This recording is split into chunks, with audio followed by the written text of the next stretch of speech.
예, 오늘 말씀 창세기 37장 12절부터 보겠습니다. 예, 앞절에서는 채색옷을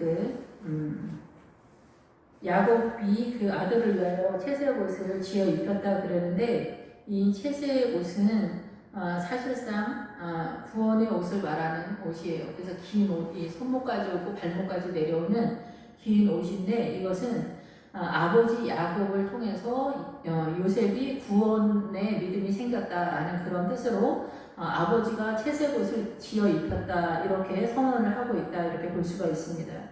그래서 이 요셉의 꿈이 최종적으로는 밭에서 곡식단을 묶는 상황으로 설명이 되고 있는데, 오늘은 이제 12절부터 요셉이 애굽으로 팔려가는 그 과정에 대해서 살펴보도록 하겠습니다.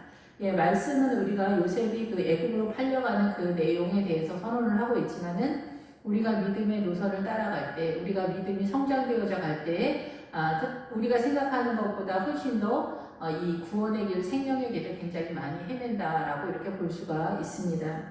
예, 그의 형들이 세겜에 가서 아버지의 양떼를 칠 때, 그래서 세겜에 가서 이 형들이 아버지의 양떼를 치는데, 이 양떼를 치다라는 것은 친구를 살기다, 꼴을 먹이다, 이렇게 가축에게도 그렇게 선언이 되지만 실상은 교회 공동체의 이 교회 공동체의 훈련 과정이다 이렇게 볼 수도 있습니다.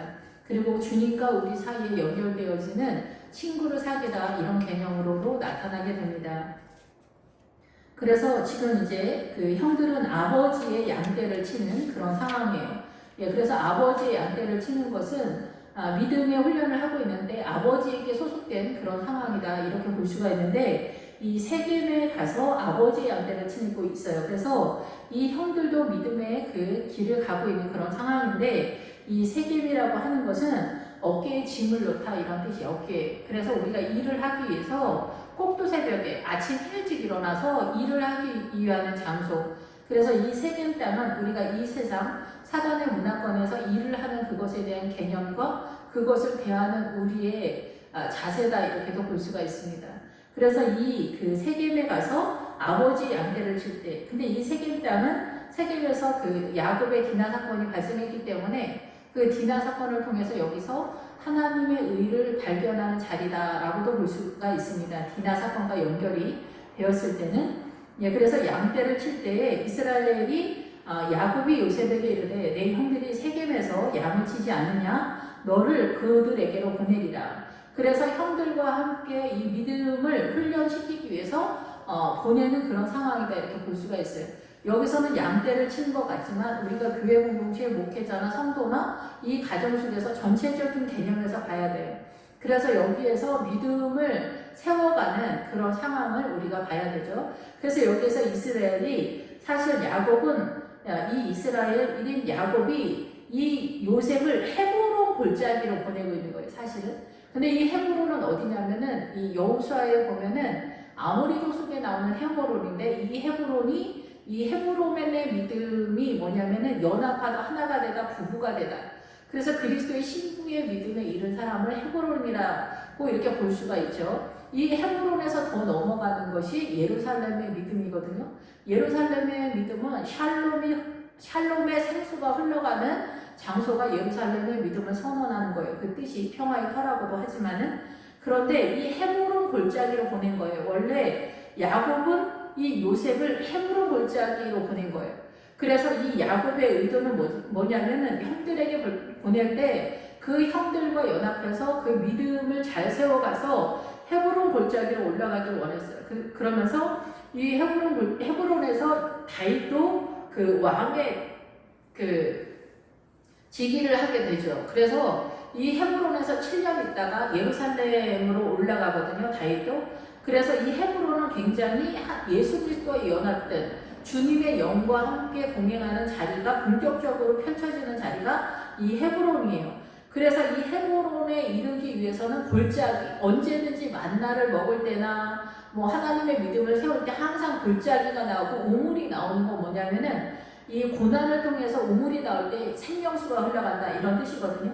이 골짜기가 나타날 때도 물이 급류, 홍수나 폭풍이 친다거나 이런 상황에서 물이 동반되는, 천둥 번개치고 소나기가 오는 것 같은 그런 상황이 골짜기이기 때문에 고난이 동반된 예수 그리스도의 생수가 나타나는 거. 우리가 고난을 통하여 이 정금같이 나간다. 고난을 통하여 정금같이 나가는 거는 예수 그리스도로 빠진다라는 거예요. 그래서 고난을 통해서 믿음을 세워가는데 이 최종적으로 야곱이 이 요셉을 꿈꾸는 그 믿음의 세계가 헤브론 골짜기까지다라고도 볼 수가 있겠죠. 그런데 그가 세겜으로 가니라 이런 것은 최종적으로는 헤브론 골짜기지만 실제적으로 지금 요셉은 구원의 옷만 입고 있는 상황이기 때문에 세겜으로 가서 이 사단의 문화권에서 우리가 살고 있는 기본적인 삶의 내용 속에서 믿음을 세워간다 이렇게 볼 수가 있죠. 그래서 이 세상으로 갔다라고도 볼 수가 있어요.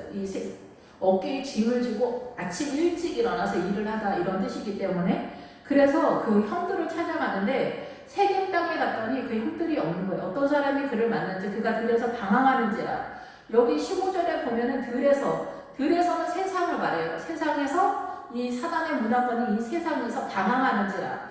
그냥 이렇게 길을 여기서는 이제 단순히 문자적으로는 이제 이 문자적인 뜻이에요. 이게 실제 사건인데 이 실제 사건을 통해서 믿음의 노선을 주님이 설명을 하는 거예요. 구원의 길을 설명하고 있는 거예요.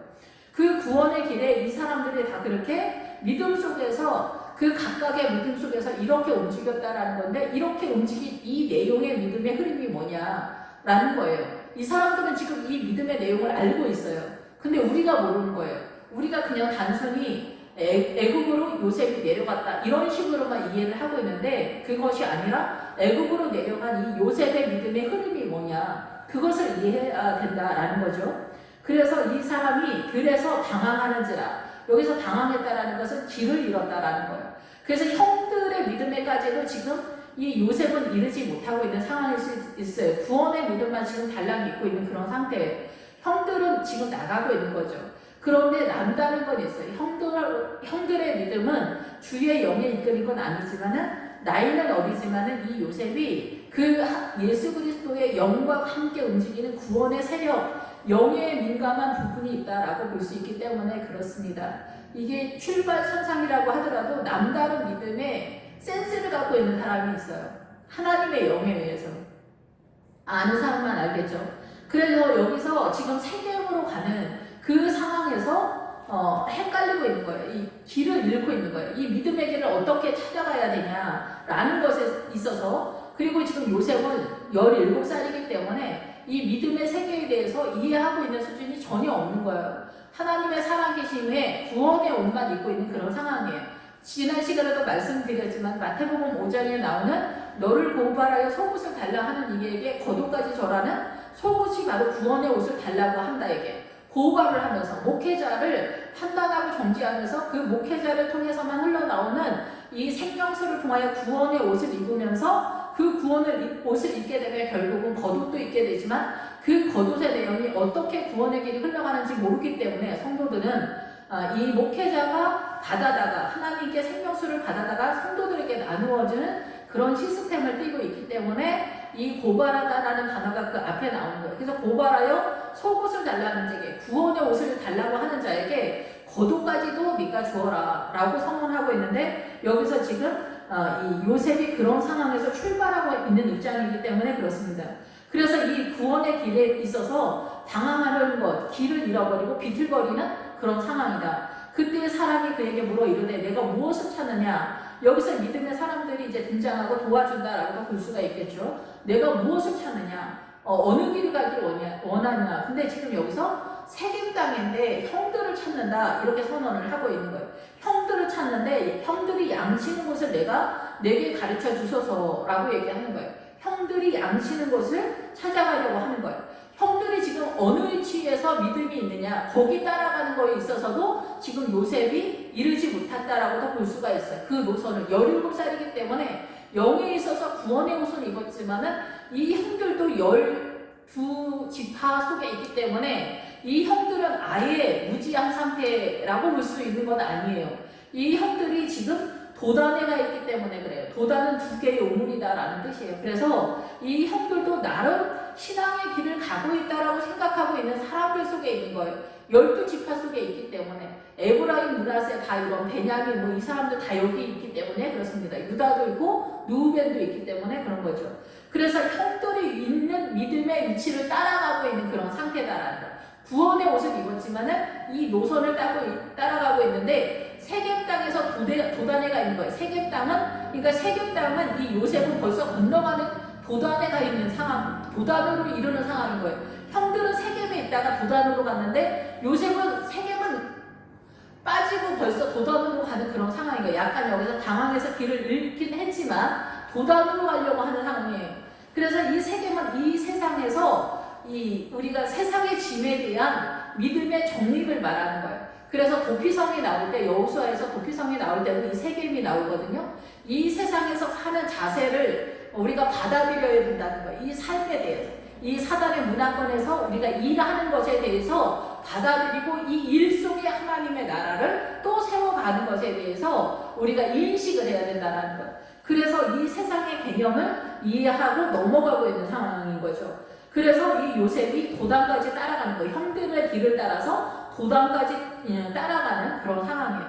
그래서 형들은 나이가 지금 많이 먹은 상태죠. 요셉이 그들에게 가까이 오기 전에 그들이 요셉을 멀리서 보고 죽이기를 꾀하여. 그래서 이제 멀리서 봤을 때 이 요셉과의 거리가 있다. 거리도 있지만 마음의 거리도 있다. 그런 뜻이에요. 그래서 죽이기를 꾀한다. 꼴보기 싫어. 진짜 아버지 앞에서 나대는 거 진짜 꼴보기 싫어. 꼴보기 싫어. 막 그런 생각이 드는 거죠. 우리가 이렇게 못난 사람만 꼴보기 싫은 게 아니에요. 사실은 잘 나가는 사람도 그러거든요. 형제지간에도 못난 내가 전교 1등하는 뭐 언니나 오빠를 시기 질투하거나 착한 언니를 시기 질투하거나 뭐 이런 거 있잖아요. 부지런한 언니 뭐 이런 게 되게 많잖아요. 형제지간에도 뭐 10명이면 10명 다 틀리지 않습니까? 거기에서 최고로 엄마 아빠의 지지를 받고 있는 자녀가 있단 말이에요. 예, 그래서 이 최고로 지지를 받는 그 자녀들이 이제 강력한 세력이죠. 그러면 지지를 받지 못하는 내가 어떤 마음을 갖고 있는가? 항상 눌리는 마음이거나 이러저러한 신진출투의 마음을 갖게 되거든요. 근데 여기 형들이 바로 이 요셉에 대해서 그런 마음을 가졌다라는 거죠. 이 교회 공동체에서도 이런 형상은 이제 같은 형제라면 아니지만은 이 12지파가 교회 공동체의 성도들의 그 믿음의 색깔이다 이렇게 볼 수 있기 때문에 교회 공동체에서도 이런 상황이 나타난다라고 볼 수가 있어요. 여기서 서로 이르되 19절 꿈꾸는 자가 오는도다. 19절에 서로라는 뜻은 사람이라는 뜻이에요. 사람이 이르되 꿈꾸는 자가 오는도다. 그래서 여기서 사람이라는 단어를 쓴 것은 아마도 보통 사람들의 그런 일반적인 시기질투의 그런 마음으로 표현하고자 하는 의도가 아닌가 이런 생각이 듭니다.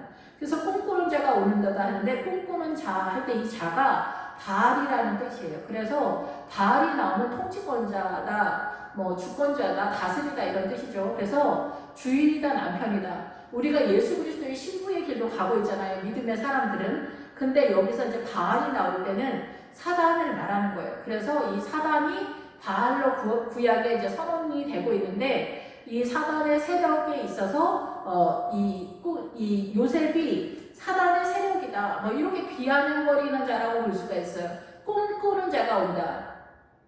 꿈의 주인이다. 꿈을 다스리는 자가 온다. 뭐 이렇게 보는 거 있죠. 왜?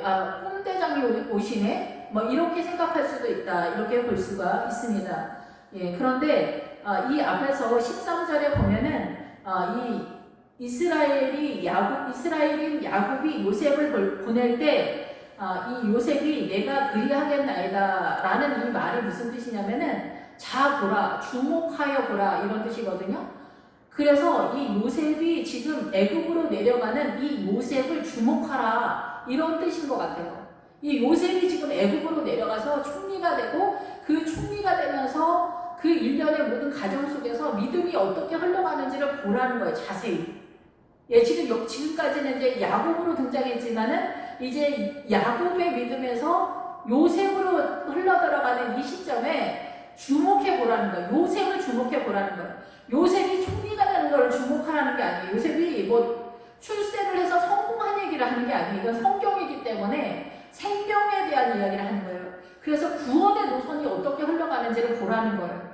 그래서 이 요셉이 지금 이 요셉은 가나안에 있는데 가나안에 있는데 본인의 믿음이 아닌 거예요. 지금 아버지의 믿음 속에서 흘러가고 있고 지금 구원의 옷만 입고 있는데 아버지는 헤브론으로 가라는 의도였는데 얘는 지금 세겜 땅으로 가면서 여기서 이제 형들과 이러저러한 상황에서 이 애국까지 내려가는 그런 상황이에요. 우리가 이제 지금 내려가는 상황이지만 아버지의 믿음에서 연결이 돼서 내려가는 상황인데 우리는 애굽에서 치고 강야로 올라가는 상황으로 선언이 되고 있는데 우리가 믿음이 있다고 생각하면서 의외로 이 믿음으로 애굽으로 빠지는 경우를 선언하고 있어요. 삼손도 마찬가지예요. 출발은 나실인으로 출발을 했지만 삼손이 나중에 블레셋 사람들을 위해서 맷돌질을 하게 되거든요. 그래서 이 삼손이 죽었을 때 많은 블레셋 사람들을 죽였던 것다. 살아서 죽인 것보다 죽어서 죽인 게 더 많다라는 게 뭐냐면은 이 사람의 믿음이 타락해서 나중에 이 말씀을 잘못 전하는 목회자가 됐다 이게. 그래서 성도들을 블레셋 사람들을 만들어놨다는 거예요. 그러니까 이런 목회자는 일찍 죽는 게 더 낫다. 뭐 막말로 얘기하면은 그런 식인 거예요. 그러니까 우리는 이거를 잘 이해하지 못하는데 지금 이 요셉은 애굽으로 내려가고 있는 상황인데 이 애굽에서 나중에 요셉의 그 여호수아 24장에 보면 요셉의 유고를 갖다가 여호수아 24장에서 세겜 땅에 묻거든요. 이 세겜 땅이 그래서 디나 사건과 연결해서 최종적으로 요셉의 믿음의 마지막이다라고 선언을 하고 있는 거예요. 예, 그래서 헤브론까지 못 간 거죠. 그래서 모세는 헤브론까지 간 믿음이 아니에요. 우리가 생각했던 것보다 그렇게 탁월한 믿음을 소유하지는 못했다라고 볼 수가 있어요. 그래서 이 그 목회자들은 기본적으로 선언되는 거에서는 이 세겜 땅보다 더 높은 은 200에 해당되어지는 믿음의 수준으로 올라간다. 그 자리가 어딘지 잘 모르겠지만 올라갈 수 있는 기본적인 선언을 하고 있습니다. 예, 그래서 고단에 이르렀는데 형들이 꿈꾸는 자가 온다. 꿈꾸는 대장이 온다. 뭐 꿈꾸는 바알이 온다. 이렇게 선언을 하는 거예요. 야, 자 그를 죽여 한 구덩이에 던지고 우리가 말하기를 악한 짐승이 그를 잡아 먹었다 하자. 그의 꿈이 어떻게 되는지 우리가 볼 것이라 하는지라. 와 이렇게 뭐 잘난 체하고 뭐 대단한 것 같고 우리를 통치하고 주권자다 다스리는 자다 이렇게 말했었는데 우리가 죽이면 어떻게 되는지 한번 볼까? 이렇게 생각을 한 거예요. 이 형들이. 그래서 이 형들이 이 요셉을 그러니까 이 구덩이에 넣는다라는 것은 여기에서는 우물을 말하는 게 아니에요. 이게 감옥과 같이 여기서 빈 무덤이다라고 물이 없는 빈 무덤으로 나오거든요. 보통은 이게 우물로 나오면은 생명수와 연결이 되는데 이 무덤의 이 단어는 이 구덩이의 단어는 뭐냐면은 감옥과 같은 것이다. 그러니까 묶인다라는 거죠. 묶인다. 죄의 종으로 추락한다는 거예요. 절망에 빠진다는 거죠. 단순히 우리가 이 세상을 살아가면서 절망에 빠지는 것이 아니라 하나님의 영에 붙잡히지 않고 죄의 포로가 됐다는 거예요. 거기에 갇혔다는 거예요. 우울증에 갇혔다 이런 것처럼 왜곡된 신앙관에 갇혔다는 거예요. 여기서는 우울증이 아니라 이 우울증은 우리가 생각하는 일반적인 사고 속에서 선언되는 거지만 이 여기서 요셉은 우울증보다도 왜곡된 신앙관에 빠진 거예요. 여기서 이스마엘과 길르앗이 나오기 때문에 그래요. 이스마엘의 신앙관과 미디안의 신앙관에 빠지는 그런 상황이다. 이렇게 또 볼 수가 있죠. 자, 그래서 여기서 이제 악한 짐승에게 빠졌다라는 것은 사단에게 공격당했다라고도 볼 수 있는 의도로 이 형들이 이야기하는 것처럼 말하죠. 그런데 루벤이 이제 그 맏아들로서의 믿음이 있기 때문에 요셉을 그들의 손에서 구원하려 하여 이르되 우리가 그의 생명은 해치지 말자. 요셉을 빼내려고 하는 의도가 있는 거예요. 요셉, 그 루벤은. 그래서 구원하려, 탈취하려고 하다, 막 이런 뜻이에요. 실제적인 구원의 뭐 속죄의 그 의미가 아니라 빼내려고 한다라는 그런 의미예요. 그래서 이 그 요셉을 살리려고 했다라는 거죠. 루벤이 또 그들에게 이르되 피를 흘리지 말라. 그를 광야 구덩이에 던지고 그를 손을 그에게 대지 말라 하니 이는 그가 요셉을 그들의 손에서 구출하여 그의 아버지에게로 돌려보내려 함이었더라. 그래서 지금은 성경을 우리가 이제 그 하나님의 나라의 이해 영적인 세계로 하나님의 나라의 인식 체계로는 이해를 못하기 때문에 성경을 항상 우리의 인식 체계 속에서 이렇게 성경이 흘러가고 이 사건이 실제 사건이지만 이 실제 사건 속에서 믿음을 유추해내는 거예요. 하나님의 나라의 구원의 생명의 길을 잡아내는 그 의도로 환경을 봐야 되는 거예요. 그래서 요셉이 형들에게 이르매 그의 형들이 요셉의 옷고 그가 입은 채색 옷을 벗기고 그가 입은 채색 옷을 벗겼다라는 것은 구원의 신앙관을 왜곡시켰다라고 볼 수가 있겠죠. 요셉이 채색 옷을 입고 있는데 벗겼다, 빼앗았다라는 거예요. 그 혼동되게 한 게 뭐냐면 여기서 이스마엘과 미디안이 나오기 때문에 구원의 인간이 흔들리는 것 같은 그런 상황이 되면서 이 요셉이 은 20에 애굽으로 팔리는 그런 상황이 된 거예요. 예, 그래서 이스마엘과 미디안이 사실은 다른 상황이죠. 미디안은 아브라함의 첨을 통해서 난 아들이잖아요. 그두라를 통해서 난 아들이고 이스마엘은 하가를 통해서 태어난 아들인데 여기서 이스마엘과 미디안을 같이 연결해서 사용하고 있어요. 그래서 이스마엘적 신앙과 미디안적 신앙을 거치면서 추락했다라는 거죠. 이 요셉이 채색 옷을 벗겼다라는 것은 이스마엘적 미디안적 신앙관에서 추락을 하게 되면서 구덩이에 빠졌다는 것. 그래서 여기 물이 없다라는 거죠. 생명수가 흘러가지 않는 이스마엘적 미디안적 믿음에 추락됐다. 그것을 여기서 형들이 이스마엘 사람들에게 팔고 미디안 상인들에게 넘겼다 이렇게 표현을 하는 거예요. 예, 그래서 여기서 이제 이 요셉은 이스마엘적 미디안적 신앙이 어떻게 흘러가는지 자기가 실수하고 구덩이에 빠지고 늪에 빠진 것 같은 신앙을 경험하면서 여기서 이제 형들이 애굽으로 팔 때 끌어올린다라는 거는 일어나게 했다라는 거예요. 일어나서 애굽으로 팔았다라는 거죠. 그래서 애굽으로는 팔려 나가지만은 요셉은 여기서 미디안과 이스마엘적 신앙에서 벗어나는 상황으로 선언을 하고 있다라는 거예요. 그래서 우리가 신앙을 갈 때 우리가 바리새인적 믿음이 뭔가, 미디안적 믿음이 뭔가, 이스마엘적 믿음이 뭔가를 다 경험하게 되어 있어요. 저의 경험으로 볼 때는 이것을 경험하고 인식하지 않으면 그 믿음으로 잘 가지를 못하고 우리의 옷이 깨끗하게 되기가 어려울 수도 있어요. 근데 물론 하나님의 은혜로 나아가지만은 저의 경험에서는 그런데 다 사람들마다 또 그 구원의 길이 약간씩 틀리고 또 하나님의 나라를 이해하는 거에서 여기서도 조금 저기서도 조금 그러니까 약간씩의 차이는 있을 것이다 이렇게 생각은 들지만 이 여호수아에서 볼 때는 그렇습니다. 이 구원의 노선은 기본 틀은 분명하니까 그렇다라고 이렇게 볼 수가 있습니다. 그래서 미디안적 이스마엘적인 것을 경험하는 사람도 있는데 또 탁월한 사람은 아예 빠지는 사람도 있겠죠. 더 거룩한 길로. 근데 사람은 다 죄인이기 때문에 이 믿음의 열심을 내다보면은 바리새인적 믿음이 이 에서나 에돔의 세력인 경우가 많이 있죠. 에돔의 세력. 예, 그런데 이 에돔의 세력을 우리가 이해를 못하잖아요. 여기서 이제 내려가다 보면은 알게 되긴 한데 여기 순염소의 피를 바른다라는 게 이제 그런 개념인데 그래서 여기서 이제 이스마엘 사람들이 길르앗에서 오는데 낙타들에게 향품과 유황과 모략을 싣고 애굽으로 내려가는지라. 지금 이 전체적인 거에서 이 요셉을 파는 내용이 믿음의 흐름이 그렇다라는 거예요.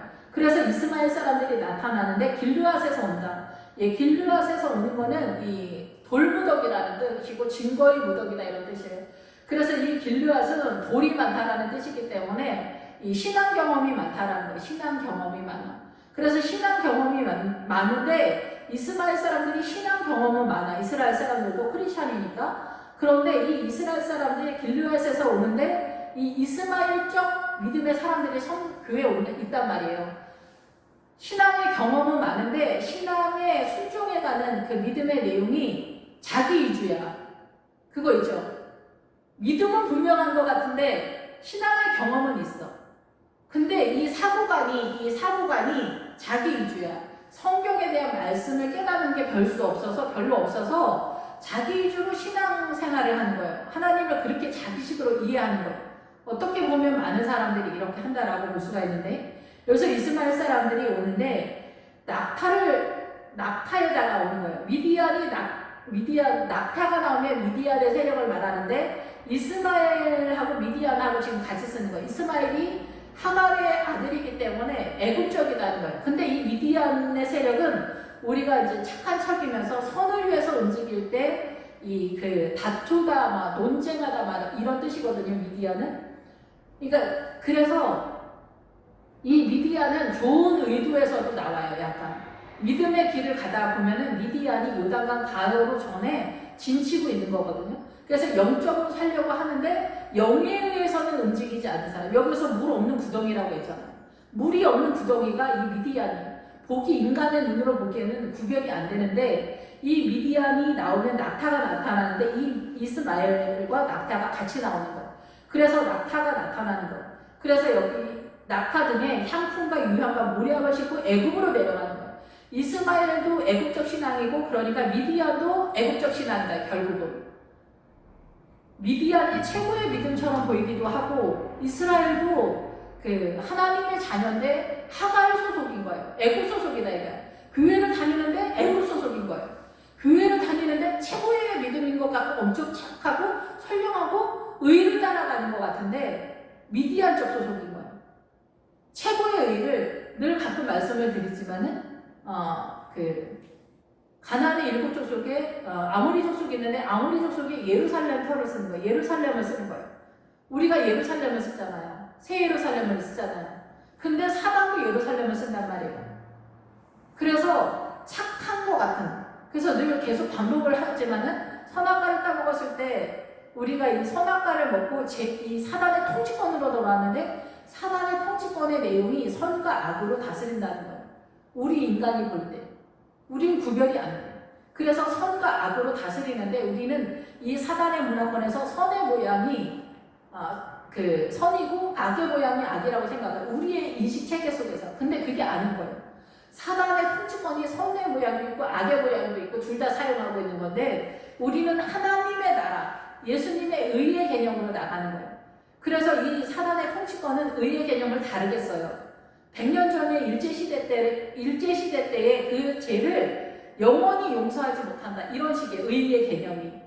그래서 중국 같은 경우는 내 여동생을 누가 강간했으면 그 집에 3조를 멸해도 원한이 풀리지 않는데 그런 영화를 만들었을 때 우리는 속이 시원하고 당연한 거다. 이렇게 생각하는 거예요. 저렇게 간단하게 죽이면 안 돼. 지독하게 고통을 받게 해서 죽여야지. 이렇게 생각하는 게 이 세상의 의의 개념이에요. 우리는 이런 거에 속는 거예요. 그래서 이스라엘도 독일을 용서하지 못하는 영화를 지금도 만들고 있어요. 영화. 굉장히 이게 개념 있는 영화처럼 그렇게 만들고 있거든요. 할아버지 할머니가 돼도 영원히 용서하지 못한다 이렇게 생각하고 있는 거예요. 근데 이 전쟁은 하나님께 속해서 하나님이 이스라엘의 독립을 위해서 히틀러가 이스라엘 사람들을 다 모아서 죽이려고 했는데 그것이 이스라엘의 독립으로 연결됐다는 걸 생각하면은 나의 죽음과 나의 고통이 억울한 게 전혀 아니라는 것을 알게 될 거예요. 이스라엘 사람들도. 우리 한국도 마찬가지인데 어쨌든 그거는 설명을 지금 뭐 그렇고 어쨌든 그래서 이 이스마엘과 미디안의 세력이 이렇게 둘 다 결국은 애국으로 빠진다라는 거예요. 이스마엘과 미디안으로 들어가면 이 이스마엘과 이 미디안으로 내가 들어가 있는지 안 들어가 있는지도 모르면은 더 이제 위험한 상태라고도 볼 수가 있겠죠. 근데 이 이스마엘에게도 향품과 유향과 모략이 있다는 놀라운 사실입니다. 그리고 길르앗에서 내려오고 있다는 것을 아셔야 돼요. 이스마엘이. 믿음의 증거를 내가 몇 개 갖고 있다고 해서 내가 완전한 크리스찬이 아니라는 얘기예요. 너무나 무섭죠? 이 향품은 향기를 낼 수 있는 그 재료들이잖아요. 향품을 낼 수 있는 재료. 이 향품은 이 아가서에서 많이 나오고 예수 그리스도가 이 땅에 오실 때 동방 박사들이 가져온 게 이 향품, 유향과 모략과 황금을 가져왔잖아요. 이게 다 같은 맥락이에요. 이 황금이 진짜 놀라운 상황이에요. 황금은 예수 그리스도를 말하잖아. 이 고난을 통해 정금까지 빠진다. 실론에 대한 이야기를 하는 거예요. 하나님 아버지와 예수님과 성령님에 대한 얘기하는 거예요. 그래서 황금이 나타나는 거예요. 예수님이 이 땅에 오실 때 동방박사가 황금을 가진 거예요. 모략은 고난을 말하잖아요. 고난을 당해서 상처를 입고 슬프게 되면서 강화가 되는 거예요. 이게 그래서 이 모략은 십자가를 통해서 부활 신앙으로 빠지는 그 세계를 선언하고 있는 거예요. 여기서 유향은 뭐냐면은 쪼개져서 물려서 향기가 스며 나온다라는 거예요. 그래서 우리가 뭐냐, 단순히 유향을 말하는 게 아니죠. 이 유향이 뭐냐면 우리가 고난을 당하면서 이 고난을 통해서 죄가 빠지면서 예수 그리스도의 향기로 빠져나가는, 예수 그리스도를 고백하는 신앙 고백, 찬양하는 그 고백들이 이 유향으로 등장하는 것이다, 이렇게 보는 거예요. 예수 그리스도, 신약 시대로는 예수 그리스도의 향기를 품는 그런 상태다, 이렇게 볼 수가 있죠. 그랬던 이 크리스천들, 이스마엘적 하갈의 엄마가 하갈의 출신이니까 이스마엘. 그래서 이사야에서는 예수 그리스도가 오면은 다 이스마엘도 뭐 애굽 사람도 모든 사람이 다 예수 그리스도의 이름, 메시아의 이름 속에서 예수 그리스도의 이름 속에서 하나가 된다라고 선언을 하고 있거든요. 지금 이 구역에서 선언하고 있는 것은 이스마엘적 믿음에 있는 사람은 다 끝났다, 미디안적 믿음은 다 끝났다라는 얘기 아니라 이 이스마엘적 믿음과 미디안적 믿음에 빠지게 되면 위험하다, 애굽으로 빠질 수 있다, 이 선언을 하는 거예요. 이스마엘도 아브라함의 후손이어서 이 길르앗과 향품과 유황과 모리앗을 가지고 있는데 이들이 애굽으로 빠질 수 있다, 이 얘기를 하는 거예요. 그런데 지금 이 요셉이 이 이스마엘과 미디안을 거치는 믿음을 하고 있다는 거예요. 최선을 다하는 게, 내 힘으로 최선을 다하는 게 이쪽으로 빠질 수 있어요. 근데 내 힘으로 최선을 다하는 것이 선이라고 그렇게 생각하는데 내 힘으로 최선을 다하는 것이 요단강 전까지예요. 요단강을 건너가면 주님에 의해서 여리고성에서 새로운 신앙까지 세워지거든요. 그래서 내 힘으로 다 하다 보면은 이스마엘과 미디안에 빠지게 되거든요. 근데 내 힘으로 최선을 다해보지 않은 사람은 이 요단강을 또 건너가지도 못해요. 여기도 이르지 못하는 거예요. 그러니까 여기는 코스인 거예요, 코스. 이거를 한번 헤매야 완전해지는 자리로 간다고 볼 수 있는 거죠. 경험을 해야 완전한 자리로 갈 수 있어요. 요단강을 넘어서 여리고성에서 아이성을 갈 수 있는 자리가 되는 거예요. 이 미디안. 그래서 기드온이 이 미디안적 신앙에서 고난을 당하면서 포도주 틀에서 밀을 깠다라는 것은 고난을 통해서 생명의 말씀을 깨닫게 됐다라는 그런 뜻이에요. 그래서 그런 상황으로 지금 내려오는데 이들한테 판다라는 거예요. 그래서 이 요셉한테, 야, 낙타가 얼마나 대단한지 알아? 야, 우리가 이 세상심을 하면서 이 향품과 유향과 모략이 이스마엘적 향품과 유향과 모략일 수 있겠죠, 또. 그래서 이런 것을 설명해 주니까 요셉이 더 믿음 좋으려고 하이킹을 하다가 이렇게 빠질 수도 있다라는 거죠. 그리고 미디안도 마찬가지고, 다툼이다, 논쟁하다, 막 이런 뜻이에요. 그래서 우리가 막 믿음적으로 막 굉장히 하이킹을 하려면 논쟁을 하고 막 그러잖아요. 의의 싸움을 한다고 막 하면서 설치게 되잖아요. 다 이렇게 하면서 믿음이 성장되어져 가는 그런 상황이라고 볼 수가 있겠죠. 그래서 유다가 형제에게 이르되 우리가 우리 동생을 죽이고 그의 폭력으로 얻은 이득이 무엇이 유익하겠냐? 얘 죽이면 아버지가 우리를 사랑할 것 같냐? 다 필요 없는 얘기야. 뭐 이런저런 얘기를 하는 것 같아요. 루벤하고 유다가 그래도 제일 믿음의 발언들을 하고 있다, 이렇게 볼 수가 있겠죠. 이거는 다 쓸데없는 일이야, 이렇게 이야기를 하고 있습니다. 자, 그를 이스마엘 사람들에게 팔고 그에게 우리 손을 대지 말자. 그는 우리의 동생이요 우리의 혈육이라 하매 그의 형제들이 청중하였더라. 그래서 유다하고 루벤의 믿음, 이 유다의 믿음은 결국은 미디안 사람한테 팔자. 이것이 이 유다에게도 믿음이었나 보죠. 유다의 믿음이 미디안적이었나 보죠. 그래서 38장에 드디어 유다가 등장하게 됩니다. 그래서 유다가 등장하면서 그의 며느리 다마를 통해서 유다가 새로운 신앙관을 갖게 되어지는, 그래서 유다가 12지파 속에서 나중에 믿음의 센터를 담당하는 이 며느리를 통해서 화려한 부활의 신앙으로 등극하는 유다가 등장하게 됩니다. 그런데 이 유다가 여기에서 이 미디안 사람들에게 팔아버리지 않는 제안을 하는 사람이 유다라는 거죠. 죽이지 않는 것이 어디냐 이렇게 생각할 수도 있지만 여기에서는 신앙감의 흐름, 구원의 흐름을 설명하고 있기 때문에 그렇습니다. 그래서 유다가 이 미디안 사람한테 파는데 미디안 사람 상인들이 지나가고 있는지라. 그래서 이 상인들은 세상을 떠돌아다니는 사람들, 여행하는 사람들, 걸어다니는 사람들, 뭐 이런 그런 뜻이 있어요. 그래서 요셉을 구덩이에서 끌어올렸다. 구덩이에서 끌어올렸어. 그래서 이스라엘과 이 미디안의 세력을 끌어올리는 그런 상황이에요. 여기에서 이제 빠져나가는 상황인데 아예 이제 요셉이 그 애굽으로 나가는 그런 상황이 되는 거예요. 애굽. 그러니까 애굽으로 이미 들어갔다라는 것은 자기의 사고로 나가는 그런 상황이다 이렇게 볼 수가 있죠. 여기 구원의 옷을 벗겼기 때문에 형들이. 예, 그래서 우리 왜 믿음의 영적 전쟁을 할 때 그럴 때 있잖아요. 하나님의 살아계셔. 정말이야. 정말 하나님은 정말 은혜로우셔. 신앙을 이렇게 하고 기도도 하고 그러다 어느 날 정말 내가 정말 최선을 다해서 믿음을 생활을 했는데 주님이 나한테 뭐 그런 것 같지가 않은 거야. 그리고 이제 이스마엘죠. 미디안죠. 막 이렇게 했는데 어느 날 이게 아닌가비요. 막 이런 생각이 드는 거죠. 그러면서 이 요셉도 애국으로 빠진다 이렇게 볼 수가 있죠. 이 길이 아닌가 보다 이렇게 생각할 수 있는. 그래서 이 다윗도 막 굉장히 왕의 기름을 받았잖아요. 그래서 남은 게 뭐예요? 왕이 됐어요? 아니잖아요. 다윗도 한 20세가 좀 안 됐을 텐데 골리앗과의 전쟁 속에서 왕의 사이가 되면서 쫓기는 삶을 살게 되잖아요. 그래서 이 요셉도 다윗도 34살인가 30 몇 살에 왕이 되잖아요. 그래서 이 다윗도 나중에는 블레셋에 가거든요. 안 되는구나. 그래서 블레셋으로 내려가요. 블레셋으로 내려갔다라는 것은 일반인이 됐다는 거예요. 어떻게 해도 안 되는구나. 내가 왕입니다. 나는 억울하다. 나 그렇지 않아. 사울 왕이요. 나는 왕을 죽일 생각이 없어요. 나는 당신을 밀어내고 왕자리 이을 생각 전혀 없어요. 근데 벌써 왕의 기름을 받았으니 본인은 인식하고 있겠지만 자기가 그들을 밀어낼 생각은 없었던 거죠.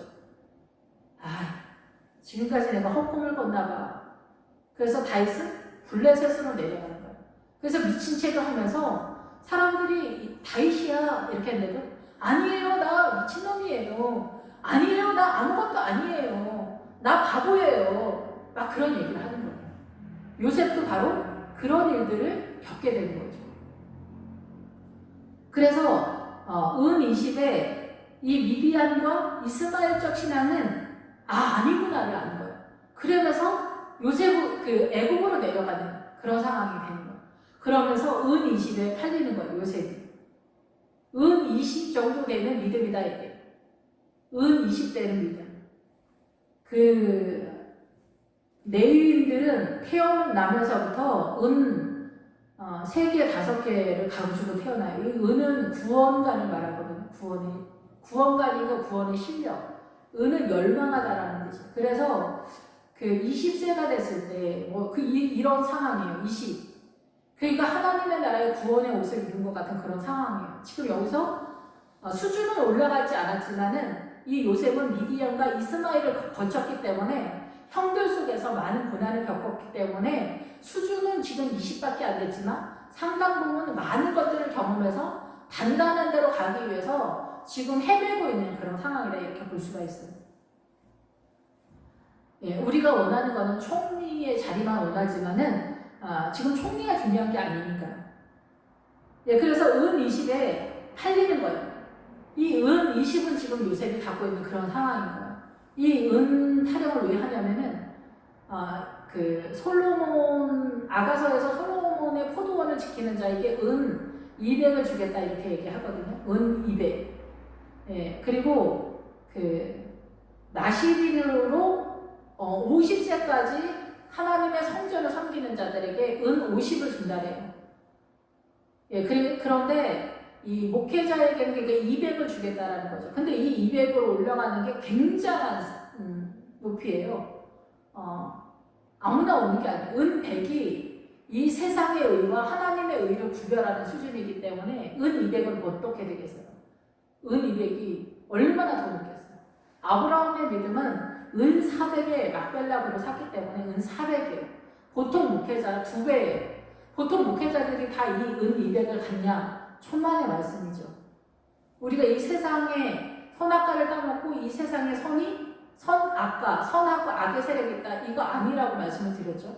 십자가의 개념으로서의 선의 세력, 사단의 선의 세력 완전 딴판이에요. 사단은 이 선도 악으로 다 가고 사망의 세력으로 집결이 되거든요. 최종적으로. 그거를 이해해야 돼요. 그걸 이해 못하기 때문에 크리스찬들이 좌파로 빠지는 거예요. 그게 옳다라고 생각하기 때문에 좌파로 빠지는 거예요. 이 좌파가 그 공산당이고 옛날에 빨갱이였잖아요. 경험을 하고도 구별을 못하는 거예요. 그러면 프리메이슨 평화가 등장하는 세력이 오면 구별할 수 있겠습니까? 구별을 못한다라는 거예요. 이 세력을 이해를 못하면은 나중에는 그쪽에 빠져도 자기가 옳은 길을 가고 있다고 생각을 한다는 거예요. 여기 이스마엘과 미디안이 어디로 빠져요? 결국 최종적으로 애국으로 빠진다는 거예요. 내가 예수님을 믿는데 길르앗에서 믿음의 증거들, 믿음의 경험들이 있고 나 확실하게 예수 믿는데 나 애국적인 데로 빠진다는 거예요. 나중에. 너무 위험하죠. 예. 길르앗에서 내려오면 안 되는 거예요. 길르앗에서 죽어야지. 그냥 거기서 죽어야지. 내려오니까 문제가 되는 거예요. 그래서 여기서 끌어올려서 이스마엘을 경험하고 미디안적 신앙을 경험해서 올라왔는데 요셉은 애굽으로 내려가는 거예요. 애굽에서 이 보디발의 집에서 사는 건 뭐냐면 죽는 상황이 됐다. 이게 죽는 상황. 애굽에 내려갔으니까. 예, 그래서 누후벤이 29절에 나타나서 야, 너네 왜 이렇게 했어? 아우들에게 되돌아와서 이러되 아이가 없다. 나는 어디로 갈까? 큰일 났다. 이 누후벤은 이 신앙적으로 고민을 하는 거예요. 어떻게 할까 이걸? 어떻게 할까? 우리가 죄를 지으면 그러잖아요. 어떻게 할까? 내가 오늘 이 말을 왜 했을까? 내가 왜 그런 죄를 졌을까? 왜 거짓말을 했을까? 거기서 왜 아닌 채를 했을까? 막 이런 거 있잖아요. 이런 죄 때문에 니네 정말 왜 그랬어 진짜 막 이런 상황인 거죠. 동생을 팔아버렸으니까 이 누후벤이 내가 어떻게 할까 봐 너무 화가 나는 그런 상황인 거죠. 이들의 죄 때문에 너무 화가 나는 누후벤은 안 거죠. 이게 잘못됐다라는 걸 아는 거죠. 다 전반적으로. 예, 누후벤도 믿음의 약점이 있기 때문에 장자의 그 사명을 감당하지 못했지만은 누후벤은 맏아들이기 때문에 믿음은 여기서 지금 제일 나은 상황이다 이렇게 볼 수가 있겠습니다. 그들이 요셉의 옷을 가져다가 순영소를 죽여 그 옷을 피해 저시고 예, 이 순영소가 나오면은 털이 많다라는 거예요. 이들이 순영소에 했다라는 것은 이 털이 많다라는 것은 이 에돔 에서가 털이 많다라고 그러잖아요. 순영소가 나오면 에서가 나오는 거예요. 에서가 가장 완벽하고 멋있고 근사한데 털이 많다는 뜻은 뭐냐면 인간의 사고를 쓴다는 거예요. 인간의 사고의 주인이 누구예요? 바알이고 사단이죠. 그래서 사단의 그 지적인 능력으로 사단의 통치권 속에서 움직인다는 거예요. 결국은 완벽하게. 그래서 이 순영소에 피를 한다라는 것은 이 순영소가 등장하면 염소가 나와요. 영화에서도 요즘 본격적으로 그 순영소가 등장하잖아요. 사단을 지지하는 세력으로서 영화가 나올 때. 그래서 여기는 우상이라는 그런 뜻도 있으면서 강하다, 예, 폭풍이 치다, 무섭다, 회오리 바람이 치다, 막 이런 상황이 벌어지는 거예요. 그래서 사단의 세력, 사단의 통치권은 이 세상 모든 것이, 우리가 호흡하는 것까지도 이 세상 모든 것이 사단의 통치권 속에 있기 때문에 우리는 폭풍이 항상 쳐요. 비바람, 천둥, 번개치고 난리가 나는 거예요. 말 한마디, 눈빛 하나, 이 언행 십자간의 제스처, 모든 것들 속에서, 재산이, 문화, 전통, 모든 것들 속에서 사단이 움직이는 거예요. 사단. 우리는 예수님의 세력이 있으면 뭐가 있겠어요? 사단의 세력이 있잖아요. 어떤 분들은 천국, 지옥 같은 거 말하지 말아라. 그렇게 말씀하시는 분인데 귀신이 어딨냐 이러시는 분도 있어요. 우리는 예수님 믿기 때문에 귀신을 안 믿어. 난 그래서 귀신을 안 믿어. 이런 사람이 있는데 무슨 소리인지 모르겠어요. 사단의 세력이 있잖아요. 사단의 세력이 있단 말이에요. 그 사단의 세력이 실제적으로 움직인단 말이에요. 하나님의 세력이 실제적으로 움직인단 말이에요. 그래서 우리의 사고는 주님의 것이 아니면 다 사단적이에요. 근데 우리는 출신 성분이 사단인 거예요. 사단. 우리 아버지가 바알이고 사단인 거예요. 이 사단이 문화권의 정서를 갖고 있기 때문에 이거 이해하기가 어려우실 텐데 어쨌든 그래서 우리는 모든 생각이나 이런 것들이 그런 거예요. 그래서 순영소에 피를 묻힌다. 이 옷을 요셉의 옷을 그러니까 결국은 이 형들의 마인드가 이 세상의 이성적 사고로다 움직였다라는 거죠. 이성적 사고로. 예, 이 흐름이. 그래서 순영소에서 순념소 피를 적셨다는 거예요. 요셉의 옷을, 채세의 옷을. 이 구원의 옷이죠. 이 구원의 옷에, 요셉의 옷에다가 이렇게 묻혔다라는 거예요. 우상적인, 이들의 마인드가 여기 묻혀진 그런 상태다라는 거죠. 그러니까 이들의 믿음이 이렇게 아무것도 아니다라는 거예요. 믿음이 아무것도 아니다. 그래서 이스라엘의 12지파 중에서 유다가 고난을 통해서 하나님의 나라를 세우듯이 고난을 통해서 제일 밑바닥에 가난함과 비천함과 난무함과 척박함과 비루함 이런 게 나타나야 겸손이 따라와요. 언어 속에서, 기본 어근 속에. 우리는 미칠 지경이잖아요. 천하고 비천하고 비루하고 난무하고 가난한 이래야 하나님의 나라가 세워져 가니까 믿음이 좋은 사람일수록 이 바닥에서 헤매는 거예요. 바닥에서. 예, 우리 너무 이게 싫잖아요. 이게 너무 싫어서, 이게 너무 무섭고 두려워서 이 자리로 내려가지 않거든요. 우리는 이걸 생각도 못할 거예요. 제가 개척하고 나서 제가 하나님을 의지하지 않고 제가 하이팅하고 있다는 걸 알았어요. 근데 주님 뜻대로 살겠습니다. 이 고백이 안 나오더라고요. 무서워서. 전도사 시절에는 뭐 생각도 안 했어요.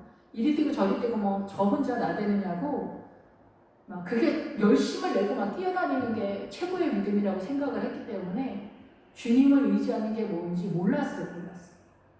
생각도 안 했어요. 우리는 그래서 11조도 벌써 출발부터 문도 못 여는 경우가 많잖아요. 11조 내는 게 너무 두렵지 않습니까? 금방 망할까봐. 이번 달 빵꾸 날까봐. 주님 의지하고 있다가 내가 노년에 벌식하는 자가 될까봐. 어떻게 두렵잖아요.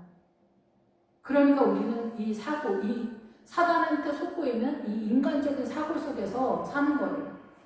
그래서 가난하고 비료하고 난무하고 처절한 이 가난의 자리에 있으면은 어떻게든 여기서 빠져나가서 좀 크리스천들 누리면서 살자 이런 소리를 하게 되는 거예요. 사단한테 속는 거죠. 이런 말들.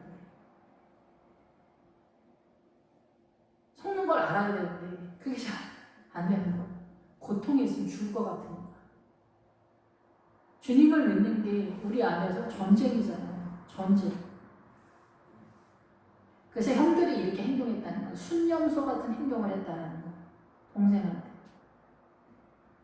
그래서 이제 그 옷을 이제 야곱한테 갖다 주면서 야곱이 이제 그것을 몰고 아들의 옷이라고 생각하면서 울고 옷을 찢고 자기 옷을 찢고 굵은 배로 허리를 묶었다. 예. 그래서 통곡을 하고 슬픔 가운데 묶였다는 거죠. 예. 슬픔의 자리에 들어갔다라는 거죠. 그리고 내가 아들을 위해서 스울로 내려갈 거다. 이렇게 생각하는 거예요. 이 야곱이 자기 아들을 헤브론 골짜기로 보낸 것은 아마도 야곱이 이 헤브론 골짜기를 넘어가지 못하고 있지 않았을까 이런 생각이 들어요. 자기 믿음이 헤브론이었겠죠. 헤브론은 주님의 신부가 되어지는 자리이기 때문에 그런데 나중에 이 야곱은 요셉이 살았다라는 소리를 들으면서 부엘세바로 내려갑니다. 부엘세바는 7개의 우물이 있는 거예요. 아브라함이 거처했던 자리죠. 예. 그리고 아브라함의 그 막벨라굴에 레아와 야곱이 들어갑니다. 그 아브라함의 그 무덤에 들어가는 사람들은 이 은 400에 샀기 때문에 믿음이 400에 해당되는 사람들이다. 이렇게 볼 수가 있죠. 아브라함과 사라와 이삭과 리브가 야곱과 레아가 거기 들어갑니다. 예, 그래서 최종적인 이들의 믿음, 이들에게 이 6명이 거기 들어가기 때문에 이들의 믿음이 이렇게 되는 거예요. 그래서 야곱이 이 아들이 죽었다라는 소리를 죽었다라는 것을 이렇게 느끼면서 얼마나 많은 고통을 느끼겠어요. 예. 부모 자식이 젊어서 죽을 때 우리가 자식이 죽으면 가슴에 묻는다라고 하잖아요. 그래서 어떤 할머니가 자식이 죽어서 자기는 집에 있으면 잡생각이 계속 생각이 들기 때문에 일을 한다라고 하더라고요. 일을 열심히 하는 거예요. 아프든지 어떻게든지 비가 와도 일을 하시더라고요. 그래야 잡생각이 나지 않는다고 그렇게 이야기하시던데 이 야곱도 그런 상황인 거죠. 예, 우리 인생 가운데 고난의 내용은 수만 가지가 있지 않습니까? 남편이 바람을 피우고 나고 집 나가서 한 3년 다른 여자랑 살다가 들어오는 경우 이런 경우 제가 사는 그 동네에서 있었어요. 동네에서도 있었고 저희 친척 중에 있었고 뭐 이렇게 또 나이 드신 분들도 있었고 뭐 이렇게 해요.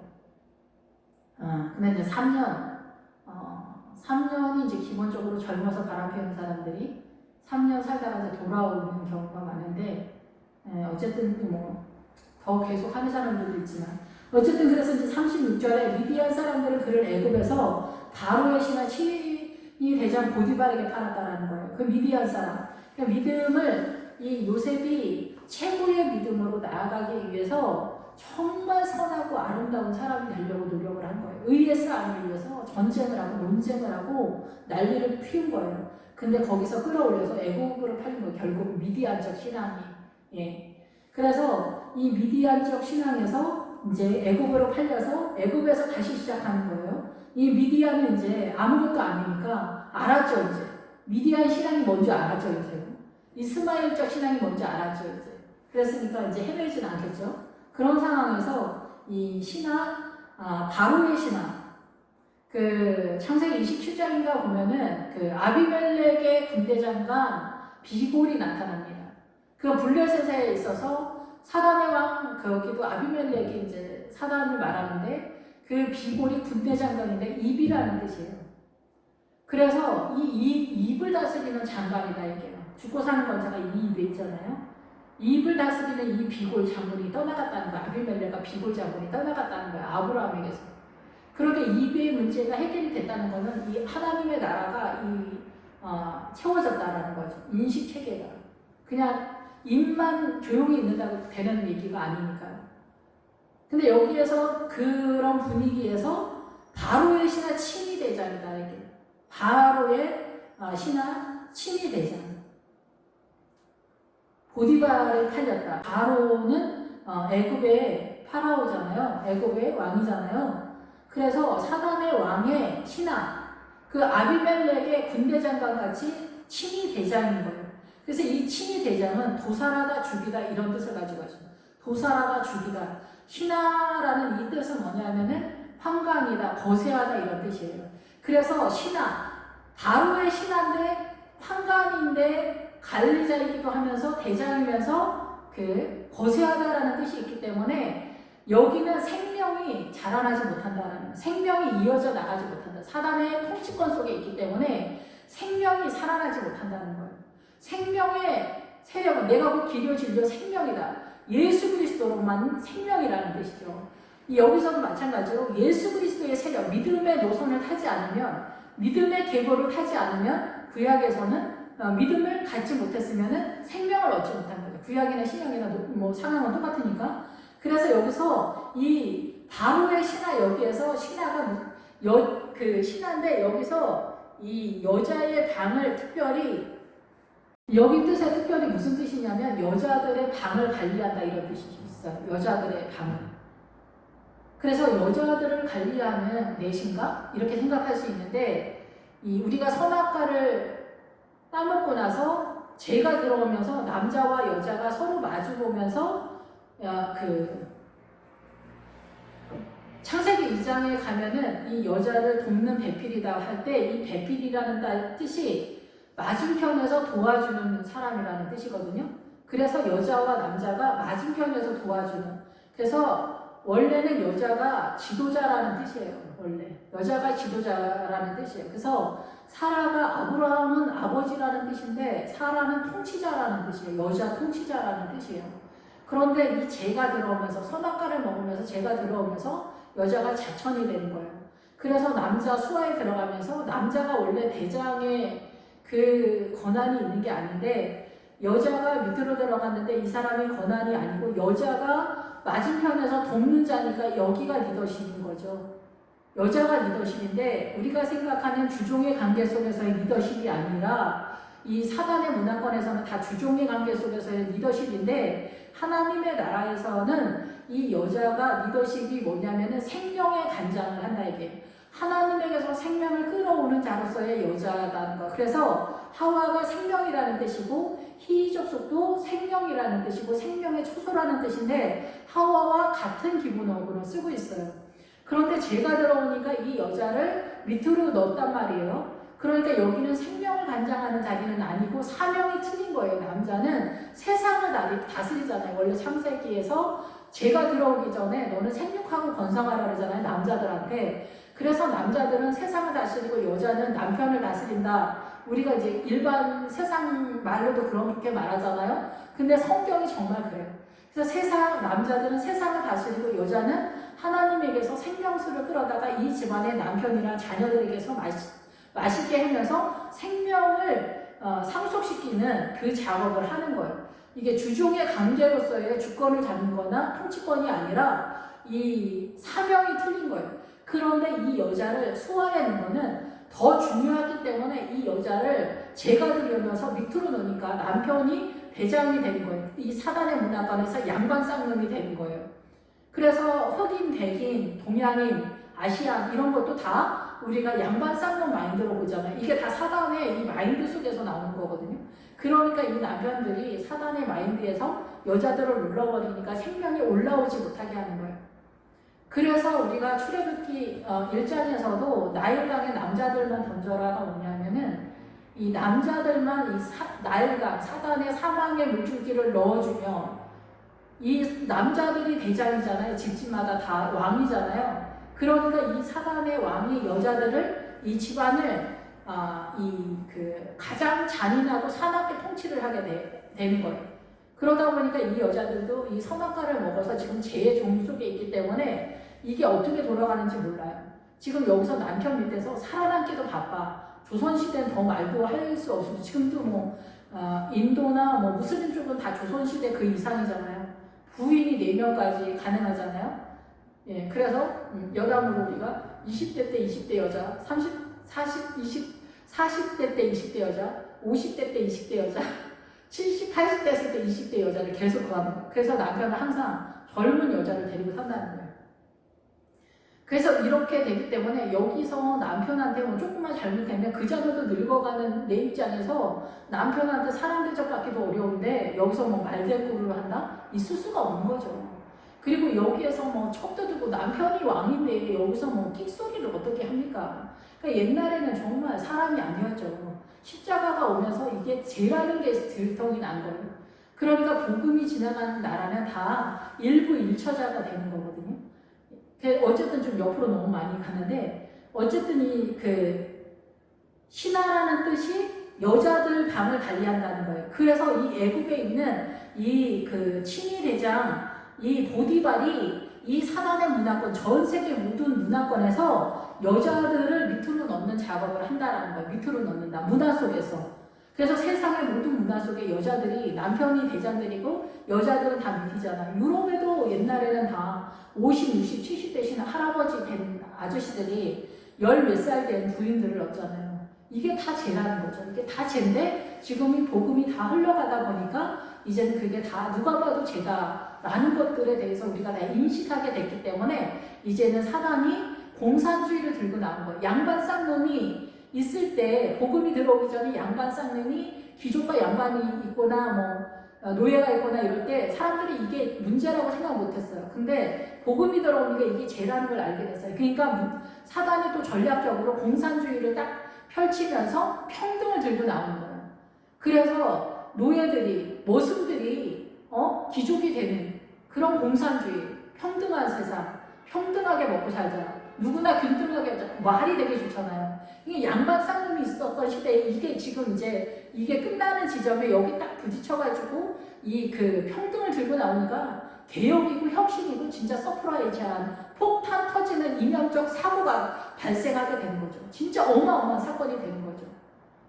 예, 지금도 양반 쌍놈이 해결이 되지 않았잖아요. 복음이 흘러가지 않는 나라. 근데 복음이 흘러간 나라에 공산주의가 등장하니까 너무나 이게 빛나는 것처럼 보는 거예요. 그자가도 이 양반상님이 죄라고 하는 것이 인식이 되고 있는 사람들 속에서 이 공산당이 문제라고 생각하지 못했던 거예요. 사람들이 너무나 빛나고 생명처럼 보였던 거예요. 그런데 이게 끝나는 지점이 되니까 사단이 이제 이게 잘못됐다라는 걸 이제 사람들이 다 알게 됐잖아요. 공산당이 전 세계 인류가 다 그래서 공산당한테 몰려갔잖아요. 너무 좋아서. 근데 그 공산당이 다 문제가 있다라는 것을 다 이제 항복하게 됐잖아요. 이제 마지막에 북한만 남아있는 이 시점에 아직도 그 북한을 공산당을 빨갱이를 경험한 나라가 이 빨갱이를 구별하지 못하는 크리스찬들이 얼마나 무지몽매한지 정말 회개를 해야 돼요. 정말. 그런데 지금은 이제 이것도 다 드러나는 시점이 됐어. 그러니까 옛날에 양반 쌍놈의 시점에 공산당이 나타났던 것처럼 이제는 이 공산당이 끝나는 시점에 뭐가 나타나냐? 프리메이슨이 나타나서 이미 드러나. 지금 드러나고 있잖아요. 프리메이슨이 나타나서 세계 평화를 설치고 있는데 지금 그 작업을 하고 있는데 이거 구별할 수 있겠냐는 거죠. 다 이제 그쪽으로 또 넘어가는 거예요. 세계는 하나다, 평화다 막 이러면 싫다고 할 사람이 누가 있냐는 거죠. 없다라는 거죠. 근데 그것이 하나로 연결되어지는 이 세상이 하나로 연결되어지는 그 시점에 전략적으로 공산당의 밑바닥에 북한이 있는 것처럼 중국이 있는 것처럼 러시아가 있는 것처럼 그리고 세상의 모든 나라가 망했던 것처럼 이 프리메이슨, 세계 평화, 사랑, 비둘기, 흰 비둘기 날리고 난리잖아요. BTS도 그 흰 비둘기 날리고 있던데 프리메이슨의 이 밑바닥에 그런 게 있으면 이제 그 밑바닥에 나중에 뭐예요? 다 죽음과 사망의 세력이 나타나게 되는 그런 상황이라는 거예요. 그래서 이 여자들을 그렇게 하는 거예요. 설명이 좀 길었는데 그래서 친위 대장은 뭐냐면은 죽이는 살인하는 자다라는 거예요. 예, 우리의 생명을 훔쳐간다라는 거예요. 바로의 친위 대장 보디발이 우리의 생명을 훔쳐간다는 거예요. 먹는 것만 나중에 먹는 것만 빼고 나머지 다 간장하게 한다. 먹는 게 뭐예요?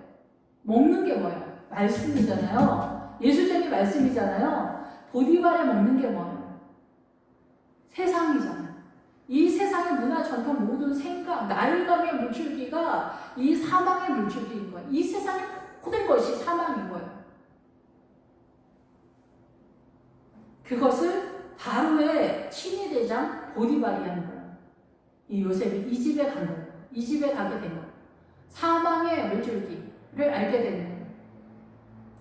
그래서 이 요셉이 결국은 옥에 갇혀서야 그 복음의 비밀을 깨달았다는 얘기거든요. 여기서 하이킹을 하는 거예요.